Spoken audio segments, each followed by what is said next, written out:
Welcome to the Spa Girls podcast, a self-publishing podcast for authors.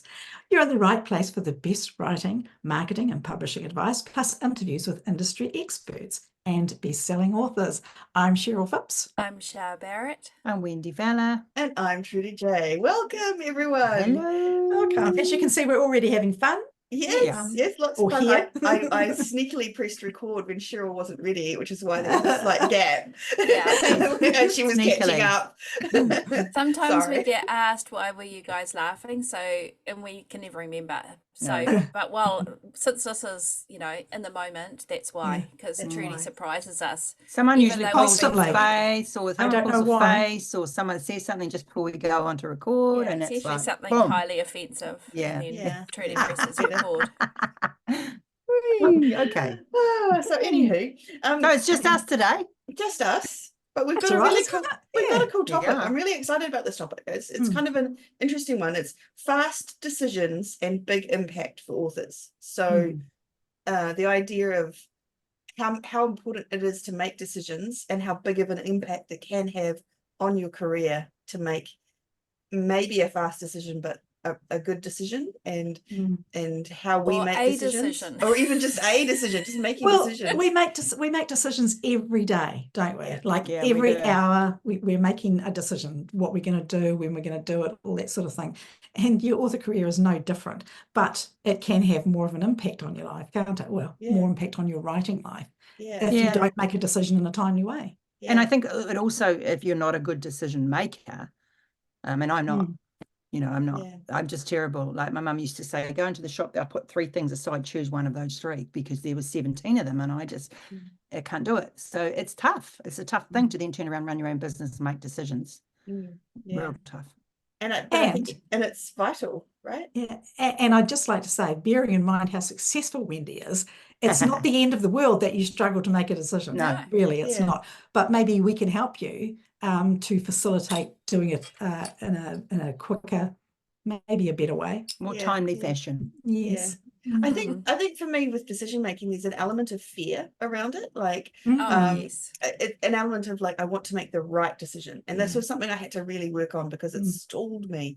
Like I sat there analyzing and thinking and figuring out and researching, trying to find the right decision, and what I realized in the end is that just making a decision, sometimes it takes you forward, and then it might not be the exact right decision, but then you can kind of course correct to try and find, move, but at least it's a step forward. Like, so that's why I think for me anyway, at the base of everything, it's so important to be able to make a decision, is that actually it's moving you forward, and everything we want to do is move forward. We don't really want to be going backwards, it's a place of almost less stress when you're not making a decision, even though it's stressful not to make a decision. But it's more like the safety zone kind of thing, because you're not moving forward, but you're also not moving backward. You're just staying still, kind of in that sort of frozen and I think state. being in limbo is not a good place for anybody to be, because you can just get sucked down into that well of like, oh, I'm bad at this, I'm useless, I'm all the names we call ourselves. I'm so stupid because I don't understand, and I don't know what to do. But actually, that's just being human. That's just it's not. It doesn't speak about your character. It just may be one side of it that you need a little work on. I think also, I think something for me is often I haven't made a decision, I've ignored it and it's come back and bitten me. And that happens constantly, right? It does. You'll remember, and you'll go, if I'd have only decided one way or the other, this would not have happened. And not making a decision is a decision. Like this is this is something that that's true. You see in other people. I never do this clearly for myself, but other people. Says our resident overthinker. But it is a choice. Like you say, I'm not going to do anything. I'm not gonna make a move because I don't know what's. But that's like a decision to stay in the same place, and that's not a good decision. There's a quote, and I don't know where. I think it might be some kind of proverb, but it's hard choices, easy life, easy choices, hard life. And that's kind of what we're talking about now. It's kind of like you make the hard choice in the short term to have an easy life in the longer term.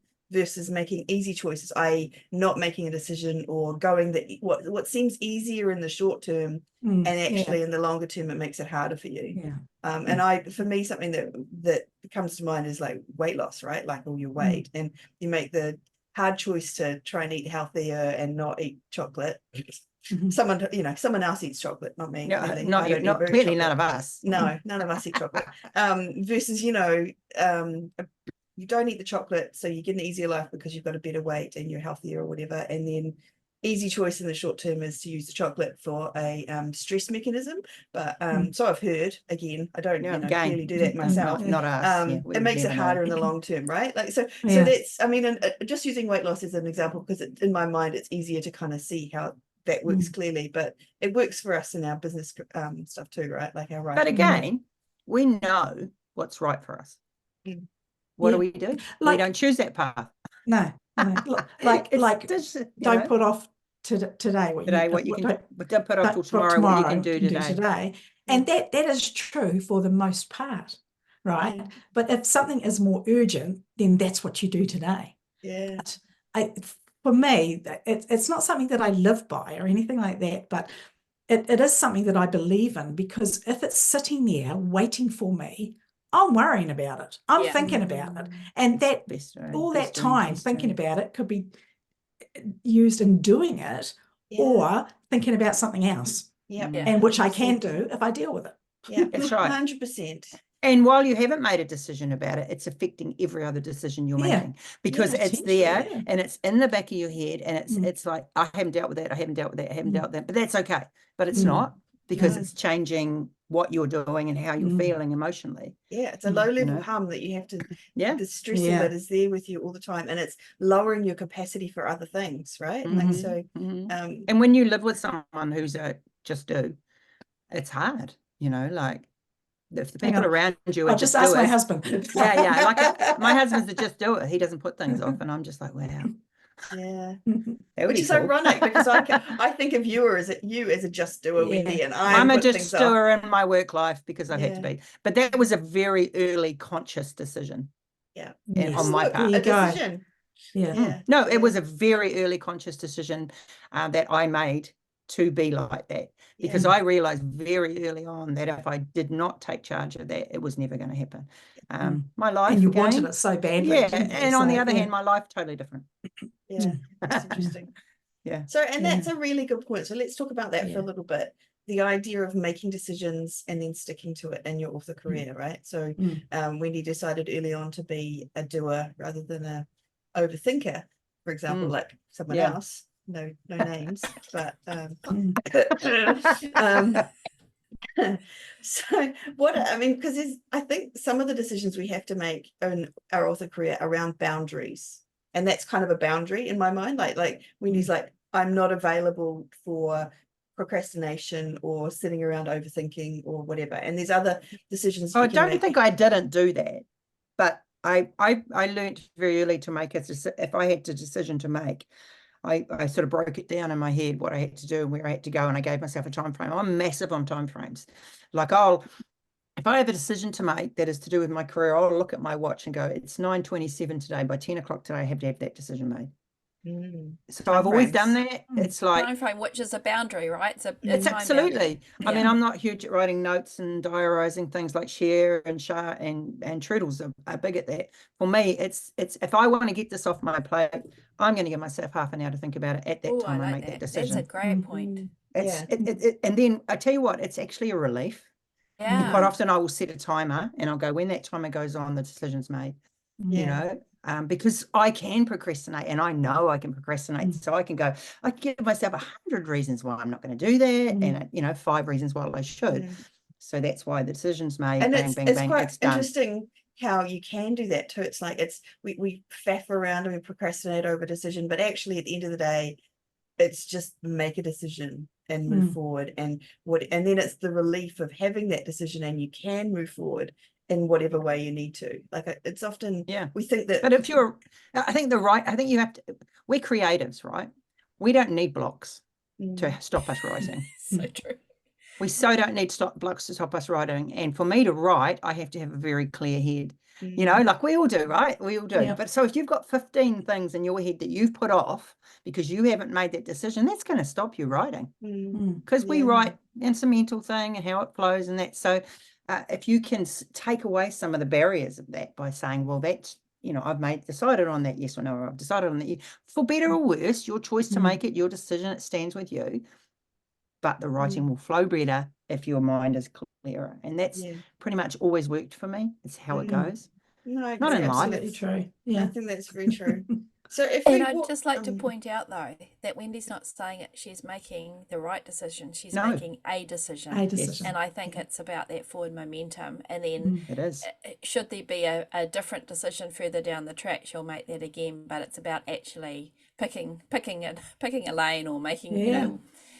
and I going think, there. and having someone in your life that can, if it's really tough decision to make, that will go, here's the two choices, make them. So I've got a husband like that. I had Shah for a while. I've got Sophie, my daughter. And so I'll say to them, hey, I'm really struggling with this. And they'll go, okay, what's your choices? And then we'll nut them out and bang and done. So if you are getting to that stage where you can't make that choice, find someone who help you. I've got you guys. Quite often I'll just run something against you guys, you know. And I think that's vital too. If you're, and I think it's not about asking somebody to tell you what to do. No. It's just asking for opinions, because often somebody can see something. I mean, we do it to each other, don't we? You're too We close. look at each other. You can't see it because you've already formed an impression of how things are going to look or how things can impact on you. But somebody else could say, but, you know, actually, if you did it this way, this could be the outcome. You know, and there's no guarantees, but yeah. Do you find that when you do that though, Cheryl, it's like you say to someone, give me two options. What are the two things? And make a decision. Tell me which one to do.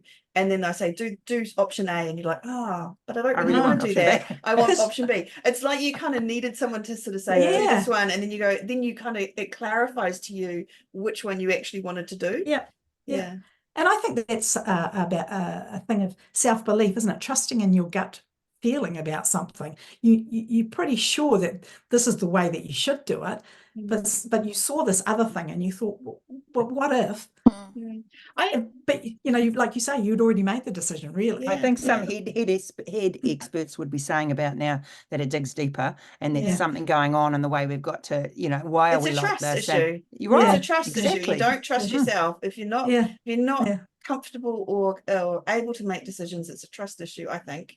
Like you don't trust that you're going to make the right decision, and that's you're scared of it and you're worried about it, and and there's work to be. It's not the decision that you need to worry about. It's like looking into maybe a little bit of why you not trust yourself, and like look at trying to get back into the intuition and trusting your gut, as she said. I think sometimes it's lack of experience though as well, and so therefore you don't have that level of trust yet, because you don't know all the things. You don't know what you don't know, so you're reliant on other people, and that's okay, because it's a form of testing, isn't it? Somebody's ideas that you could put into play for something that you're doing is only ever going to be a test. It's not necessarily the right way, but you had to make a decision, and that's kind of an informed decision. If somebody that you trust or admire or is writing in the same genre, in the same way as you, then that's a good place to start, isn't it, for advice that they can't give you, or you know, you're not close enough to them to get from them, but maybe you've seen on a forum or wherever. That's okay. I think, and that would be you make that decision, and then you see how it works for you. Like that's that kind of iteration thing again. It's like you make a decision, do something, and if it's not quite right, you iterate it, you change it until it's something better, and then you go forward again. And so and if you're not experienced enough to know the quote marks right decision, then that's the only way you're going to be able to figure it out, if you know what I mean. Like sitting still and worrying and not making any decisions and not moving forward is not going to get you where you want to go. Like that is not 100% not going to get you where you want to go.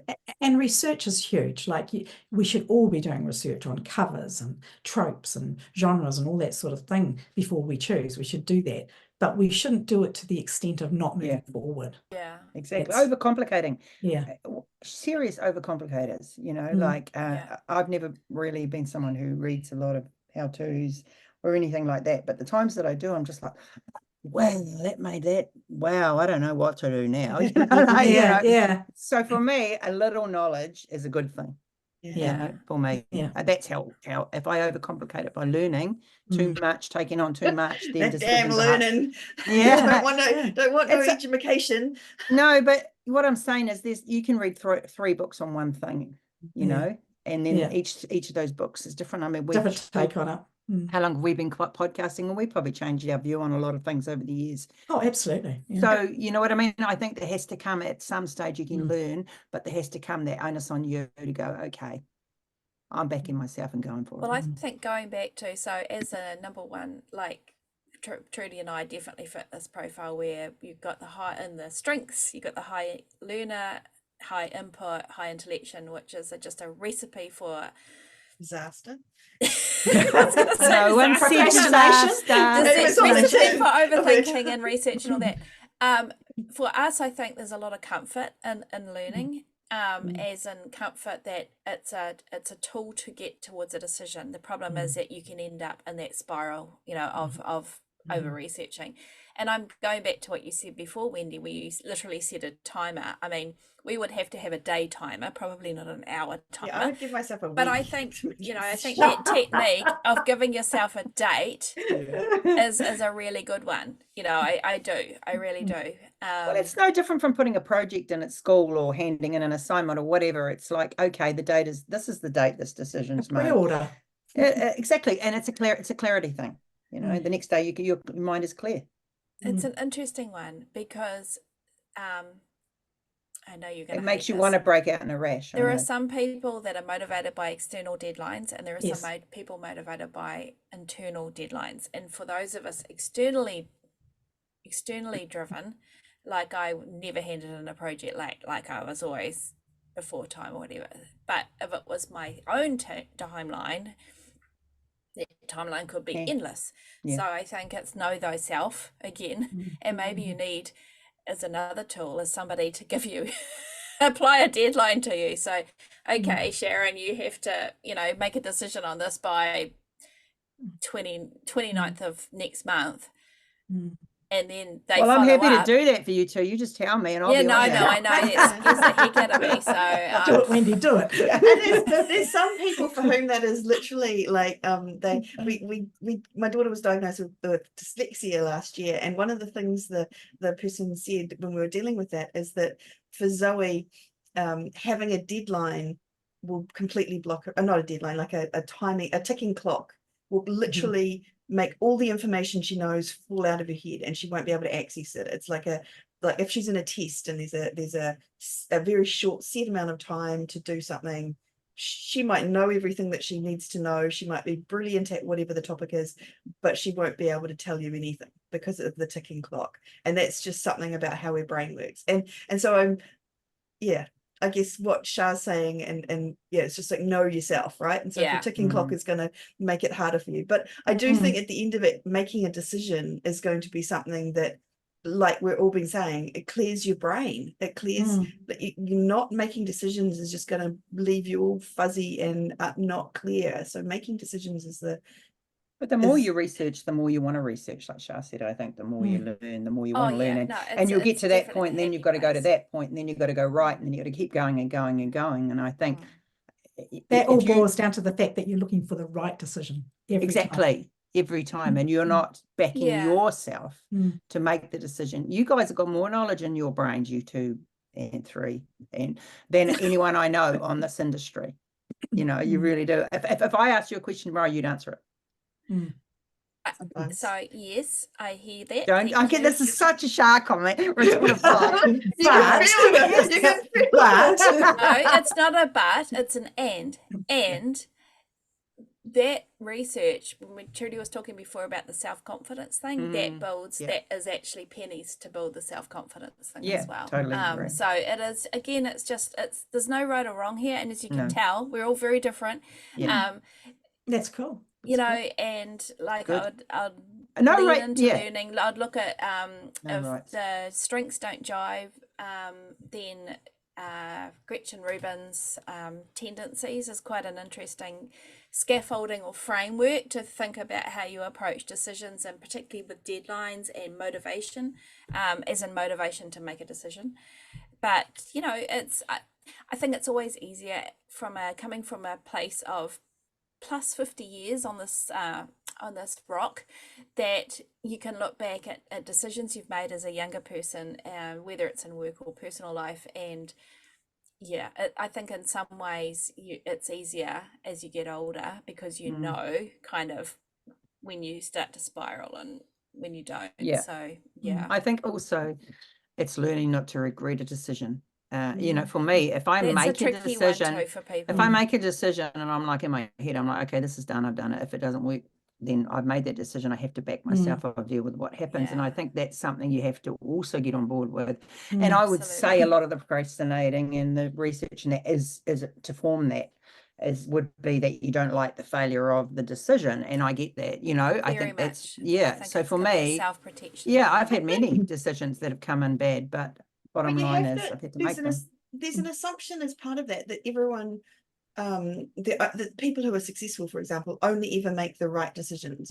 And then you get someone like, you need to look at someone like Richard Branson, and he started any number of companies, and more than just the ones that are visible and do well and whatever. Like he is, you hear him talk and he's like, there's multiple things that have gone wrong, but some that have gone right, and that's all you need. It's a kind of numbers game. And the same, like my father was a very successful businessman, and he had any number of small businesses that he invested in and did stuff with that just flopped, and it wasn't anything a reflection on him or anything like that. And it's same for us as authors. It's like, if you make a decision, you do something, you're a part of something, and it doesn't quite work, not a reflection on you. It doesn't make you a bad person. It's just something you've learned, and you can move on, and you'll know differently next time, right? Like, and they say you have to fail to succeed, right? Even all the big guns like Brooke Castillo and people like that, they all say you have to fail to succeed. It's taking that failure and learning from it, and then making the next step. And sometimes it really hurts, and sometimes you really do mess it up. Absolutely. We all have. Absolutely. You can choose a different way of publishing, whether it's beyond wide versus exclusive, but just let's pluck that out of the air. You make a call one way, and maybe it costs you lots and lots of money, which is really painful, not least of all when you're trying to pay accounts or bills through your writing life. So but I think that's a really important point to reiterate, Trudy, about so I've been involved in business all my life, different businesses, and it is so true. With any successful entrepreneur, there is a chain of failures before that one thing that they hit. Absolutely.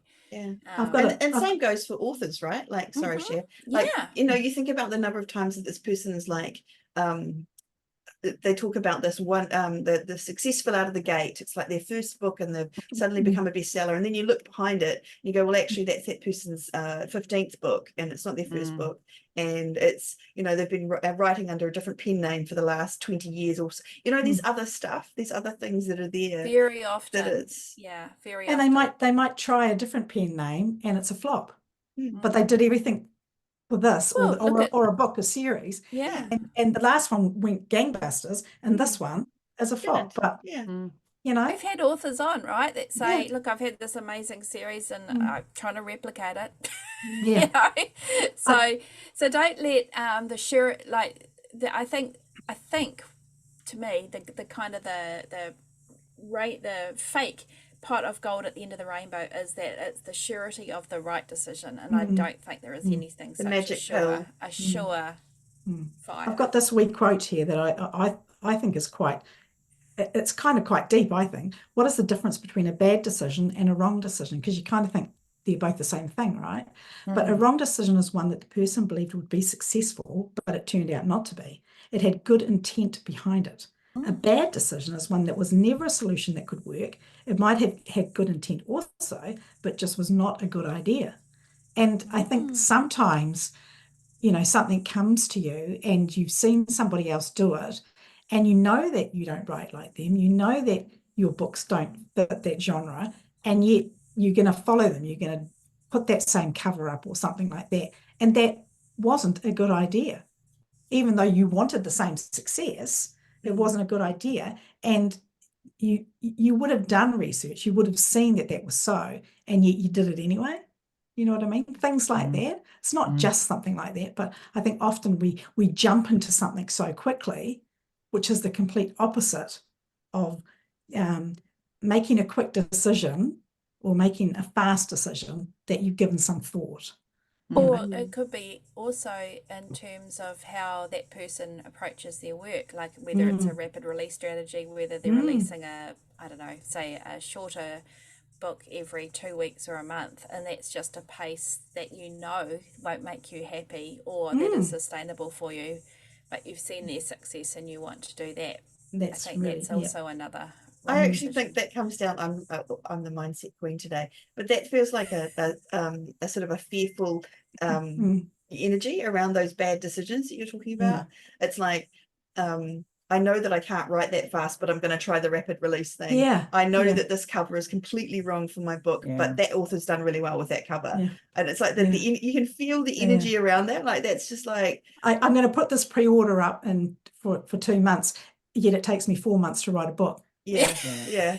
Like, never going to work. Never going to work. Don't do it. Like what? I think it could so be a there's fear, but it also could be just magical thinking, and I'm a subscriber to that in a lot of ways. You know, I think that something's going to take me half the time that it ever does. You know, I think a lot of us are bad at predicting how long it takes, and you end up a little bit of magical thinking that the planets are all going to align in that 2 months, and I'm going to have no outside influences, and my body's going to be great, and my back's not going to be screaming at me, and it's just going to be, I'm going to be in the zone. You know, a lot of it is kind of wishful or magical thinking. Well, having belief is a huge thing. I think belief is one thing, right? But you've got to sort of couch reality is another thing. Reality, because we don't live in the real world most of the time. Well, that's it. And I do think, as Wendy said before, we are creative creatures, and I think we can create this wonderful image in our heads, right, about the perfect situation. Go, Trevor. No, you can't. Don't. So, she's got her hand up again. She's doing that finger waving thing. This takes me back to the thing that I started off this whole discussion with, which was boundaries. And for me, boundaries say, I know how long it takes me to write a book because I've seen it happen, and I know that it takes 4 months. And I know the genre that I'm writing in because this is the genre that I love, and this is where I want to be. Or I know that I want to genre hop, whatever. I mean, but I know that I'm writing for this audience, or I know why I'm writing, and it's to bring joy, or to make money, or to win awards, or whatever it is. Like, it doesn't matter, but those are your boundaries. And so when you're looking at a deadline and saying 2 months, I reckon I can do it, and then but as part of your kind of your career or whatever, your boundaries, that it takes you 4 months to write a book, and you kind of, that helps you, right? And you've already made the decision that you will allow yourself 4 months to write a book, or whatever it is. Then you have those boundaries to help you make those just other, like, help to keep you on track. The decision is already made. We talked about that. I don't know if we talked about it on the thing, but make the decision early at the beginning, in the start, like make the decision at the beginning of the year exactly what you're going to write that year, and then when something sparkly comes along, you kind of go, no, actually I'm just going to stick to the decision I've already made. Back yourself. Doubts don't help. So those decisions, they say doubts kill more dreams than failure ever will. There you go. Nice. Ooh. Someone said that. I don't know who So said that it. needs to be on a shirt. No, I think someone's already said that. I just can't remember who. We've got a lot of unnamed quotes in today's episode. All those people that we are not mentioning. We do. But it's okay. And I think so what are we going to do? How do we make decisions? What are some of the ways that we make? I think we should get onto some practical. So Wendy's talked about her timer, which I think is jolly brilliant. So Cheryl, how do you approach decision making with your writing career? Well, you have to see what fits. So if I say the decision is about how many books I'm going to write in the year, and I'm starting at the beginning, and I didn't know in December, which wouldn't happen, but I look at the time frame, I look at how long it's going to take, I look at my series and see where I need to go next. To be honest, I've usually done that the year before and put up some pre-orders. But again, it's decisions that I've made to make sure that the next year is kind of, it's not set in stone, nothing's set in stone, but I know where I'm going. I know what I have to do, not even on a particular day, but to get there in 4 months, then these things have to happen every month. I'm going to have a cover. I'm going to have to book an editor. I'm going to have to make sure I've given my reviewers and my beta readers all time to do it before that date of the pre-order, or if I haven't got a pre-order, when I want it to go up. Because for me, not knowing that, my book that takes me 4 months could very easily take me a year. And that's something I learned about myself right at the beginning of my career. The longer time I have, the longer time it takes. Yeah. Simple as that. That's knowing myself, but it's also questioning myself to know that this is my process. This is the timeline for me. And I think, Wendy, you'd be the same, wouldn't you? You have to know these things about yourself. Well, you do. And I think that process can change and it can evolve with you, but there are certain things you always have to have set in stone. And that, faster perhaps. And it all comes down to knowing thyself, you know, like, and that is, I can write a book within a month. I can write a book within a 2 month. I can write a book within 6 months. I can write a book within a year. You know, once you've got that nailed in, you know, then you can work out the rest. And it can change. How long it takes you to write a book can change over time. Some books flow, right? And some books are like wading knee deep through oatmeal with molasses poured over your head and a chain. Well, life can get in the way. And feathers, sick parents, sick family members, little children. Life gets in the way. Visitors, I mean, you have to take it on the chin sometimes, and it's still worth it. It's annoying and frustrating, but it's still worth it. And it's still like you have that decision that you made originally, and there are ways to, you know, you keep on there as long as you practically can, but if something knocks you off, then you just make another decision to kind of, and that's another thing, though. I think a very important point is that when the decision derails, you have to have the ability to get yourself back on track and readjust. I think that's hugely important, and we've all had that because life just does get in the way. I mean, none of us live in a monastery and have no outside influence. We've all got children or grandchildren or pets or elderly parents.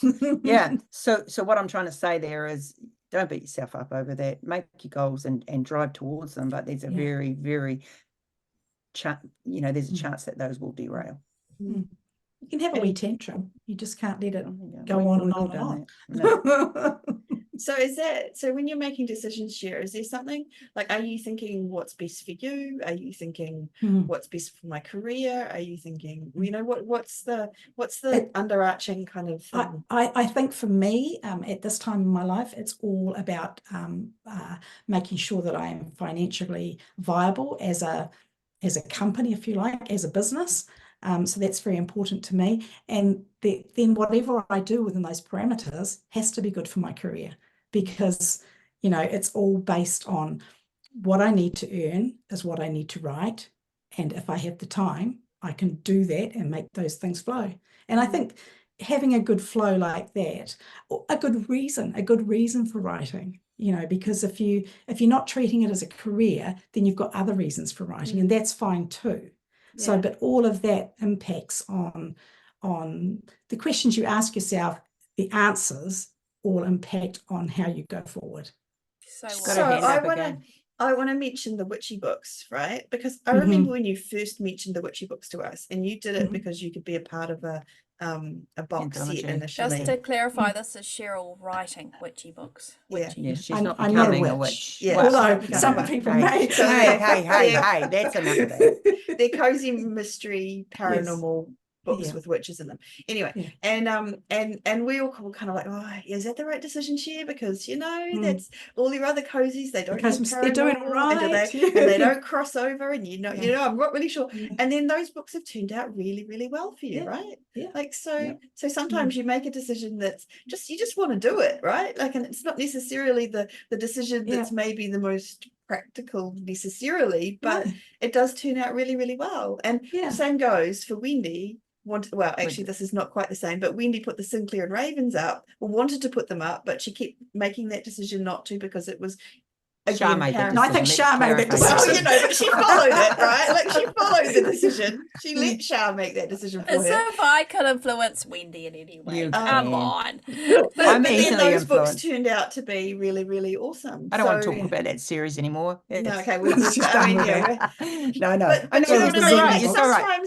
sometimes decisions aren't the most, like, not you sit there and weigh it up and whatever. Yeah. Sometimes you just want to do it, right? Like sometimes you just put them up Yeah. and it's the way it goes and I it think works out. Yeah, and I think if you understand that it might not work and you still want to forge ahead with it, that's fine too, as long as you Back yourself. understand and accept the consequences. It's all good. It's all good. Yeah. Yeah, So, especially if you got to back yourself. Yeah. You know, and you, like we always say, and we'll say it again, you have to fail to succeed. And it doesn't mean you're going to fail, but you got to back yourself. You know, I've made some decisions that have really turned out horrible, but fail to succeed just means that you have to keep trying, right? Yeah. Like, and it's sometimes you'll fail, sometimes you won't, but it doesn't, like, don't sit there Yeah. afraid to do anything and afraid of failure, because that's Well, and you speak to most people that are top in their game, right? yeah. Anyone that's top in their game, and I'm talking sportsmen or whatever, they're all not afraid of failure. Yeah. And that's here's the truth here's of a the matter, thing about trying new things, which I do love to do, and I try not to do it to the detriment of my career. But I've been in a box set with somebody that was running it that had no scruples.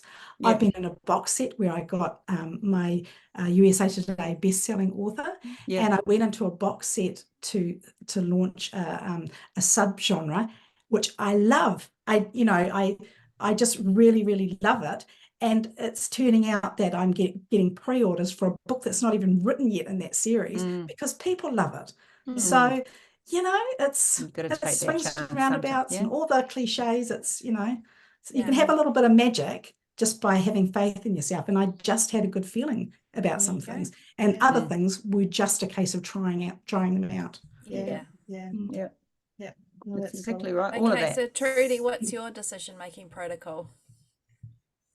I'm not sure anyone really needs to follow my decision-making protocols because they're all a bit loop-de-loo. I'm sure people have them though. Yeah. Yeah, no, I mean, I make decisions based on what I want to do, what feels right, what I like the sound of. And I do that now because I had this, when I'm talking about the right versus wrong dichotomy, that was me. Like, that was me sitting there over researching, over doing everything too much, overthinking, trying to make decisions and not really making forward movement. And so for me, it's just so I used to be able to stay to a deadline. I used to be able to set a deadline and fit to it, and it was all good. And now I completely can't do that anymore. And I don't know what the hell happened to me, but I swore. But it's just I'm not that great at it anymore. She swore. I know, shivers. And so for me now, what we've been doing in the spa has been getting up early and writing from 6 a.m. or 6:30ish, and getting words out. And for me, that's been really good. So the sort of almost my decision is to kind of let go of too much of the worry about not making the deadlines and just to write and to get the words down. And then I make the deadlines, but it's not because I'm like sitting there stressing about the deadlines. So it's and I think I always used to be able to make deadlines much more easily because they were much shorter pieces of writing, and so because books are so much bigger anyway. So that's also another example of making decisions, because you and Wendy and I made that decision for different reasons, really. I mean, ultimately it's to get the words down, right? Ultimately that's what it's for. But like Wendy and I mean, I'm sure Wendy's the same as me, wanting to speed up the process. Yeah. I hear the buzz off my phone in the morning and I'm like, shut up, Trudy. Trudy's messaging you, and I'm like, oh, does that mean I have to get up? And she's like, yes, that's what that means. I'm like, bugger. Okay. And I'm actually really loving it. Like, we haven't been doing it like maybe 3-4 weeks Life's or something. got in the way this week, but yeah. And this morning, last night, I went to bed too late. I didn't get up properly early this morning, and I felt like crap. Like, I honestly feel so much better when I was crap this morning. Anyway, whatever. I honestly feel better now when I get up earlier. And like. But the point of it all is we've made a decision, a conscious decision. It's made our life easier. Because we're getting our words done early instead of having to stretch them out. We all have deadlines. I write X amount of words a day, and if I don't get them done, I'm still writing at night. So now I get them done. And that just leaves more writing or more admin or more Yeah. Which I think actually also points to another really good support structure for decision making, which is a community. So Absolutely. accountability in a community, it just helps you kind of go with those decisions. Can I Yeah. just share a couple of my decisions? What I Yes, was going to say, go, Chart, go Chart, decision go. making. So I'm big on the woo. I'm probably the wooiest person here in this group. But Amen, I'm also sister. been in business all my life, pretty much. And so I think there's actually market-driven decisions and heart-driven decisions. And sometimes they're separate. Sometimes they're together, but sometimes they're separate. And so when I talk about my own personal decision making around writing, it's not market-driven because I'm not using writing as a full-time income. So it's for me, it's a journey of self-development, really. Don't get me wrong, I love it and I love the business, but this isn't going to be my main source of income, and I know that. So I think the decisions that I can make are different to somebody that would come to me and say, I need a XYZ amount of income. That to me makes a very different decisions around their writing are very different. And in fact, to me, it also makes it easier because I think the decisions are clearer around that. So there's my challenge. I don't know. I think that's about knowing your why, right? Like if your why is very a much. thing That's what I've versus a written down. monetary. Yeah, I think what's driving you. I think that's really important to know. What's driving you? And it can be both. You can be wanting to write the books of your heart and make money. That's fine. But that's actually it's almost like having two masters that you have to please. I think it's easier to get it down to one. And I also think reducing the amount of decisions, as Cheryl's already said, we're making hundreds of decisions every day. Like, there's a reason that a lot of people wear the same clothes every day and all of that kind of stuff. It's to reduce the amount of decision making you do, because you get decision like the same type, Decision like fatigue, Steve right? Jobs with his overload thing. Just fatigue is one thing, but for me too, and we've had her on the podcast, Sarah Cannon, and she talks about quarterly planning. You have your overarching goals for the year, but I think for me, making decisions on a quarterly basis is a lot easier because you know that, okay, I've made a decision to do XYZ for my writing, or this is what I'm writing this quarter, and it narrows down the field, if you like, of options in terms of what the decisions you have to make to do to reach that goal for that month, or reach those goals. Now I'm going to get into the woo stuff. So I've just said all that, and now I sound like a disgusting capitalist, which I am, but I'm also woo woo about capitalism. Why do we have to be so mean go about down capitalism? that track, Turtles. But I'm also very much about life is short and you've got to do what brings you joy as well, and I think we can, particularly as women, that we try and please all the things or society or whatever by writing this or by not writing that, and I think it's really important to kind of do what actually brings you joy as well. And I, whether it's meditation or it's pendulum or it's different, or using cards, tarot, or whatever to help you make decisions, I think use whatever tools you have that resonate with you. Those things definitely resonate for me, and I'm a big believer in signs as well. So see, I've gone from market to signs, but I absolutely believe in it, and I think it's just, and to me all those things are just about going You're not within talking about and street signs, are you? You're talking about No, signs but from the I- universe. but- Yeah. it will sound crazy if I tell you, but like there are signs.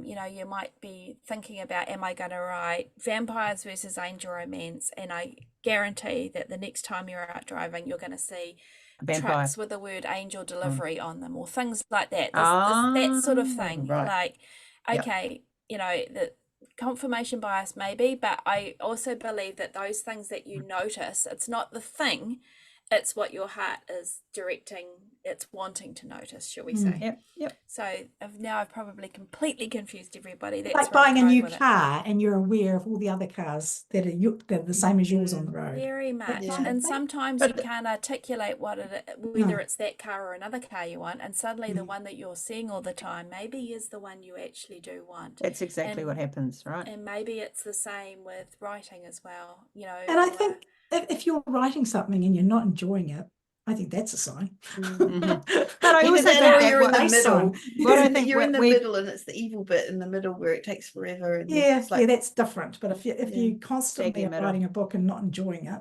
then But I think we've also established that there's so many different mindsets towards There is so many different ways, and I think it's okay, just like with writing process, it's to try different decision-making processes out too, you know.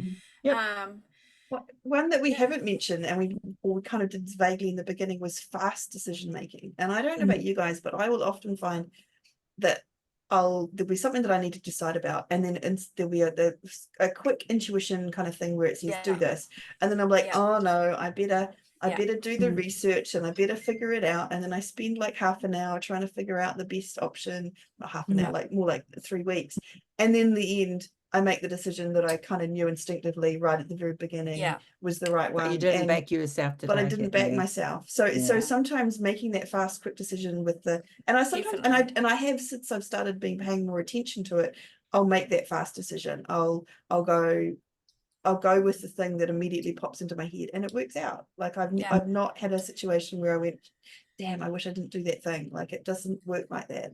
So I think again, setting a framework, like Wendy said about the timer. I know we're coming up against our own time here, but Wendy said that set the timer.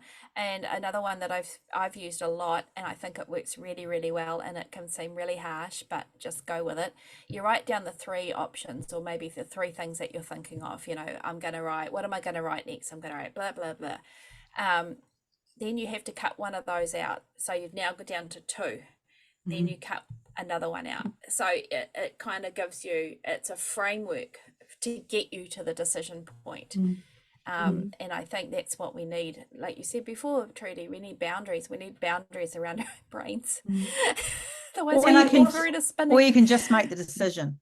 Just saying. Well, now that's what I'm saying though. So for you, you can make a decision, but for a lot of us, we actually need some way of cutting that down. And you know? Wendy has that way because she gives herself a time frame. Exactly. Like that's her way to make the decision, and that works for her.